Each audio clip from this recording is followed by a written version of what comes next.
I discovered I possessed a strange ability. I could freely travel between two different worlds. In one world, my wife was dead, but my son was still alive. In the other world, my son had died, but my wife was still alive. All I had to do was sleep, and I could switch between these two worlds. At first, I thought one of these worlds was just a dream, but I quickly realized there were connections between both worlds. I started using the information differences between the two worlds to solve cases. This caught the attention of my colleague Jack, who was curious about why I could always crack cases so quickly, even finding killers without any evidence. Faced with my colleague's suspicion, I couldn't explain myself. I could only say it was all based on intuition. Jack still found it hard to believe. To avoid more questions, I hurriedly left the police station. Afterward, I went for a run in the park near the station, hoping to ease my inner confusion. When I reached the hilltop, I spotted a small dog. The dog was barking wildly at me, which caught my attention. I went over to see why the dog was barking so frantically. That's when I saw a corpse with the number 2 carved into it. I immediately realized this was a murder case and reported it to the station right away.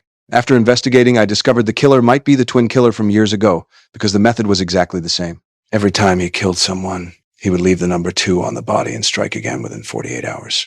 After hearing my report, my supervisor immediately requested expert support. When I picked up the expert Issa, she insisted this wasn't the twin killer, but a copycat. She claimed the real twin killer had been killed by her a year ago. The real twin killer had a habit of leaving $2 bills at crime scenes. Hearing this, I felt puzzled.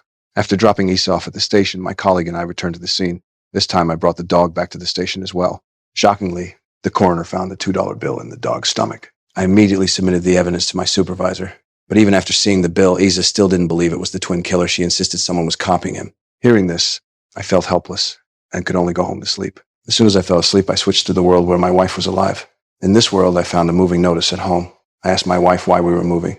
She told me our son had recently died in a car accident, and living here reminded her of him, so she wanted to move somewhere else. I didn't oppose my wife's decision. Later, to solve the case quickly, I chose to sleep again.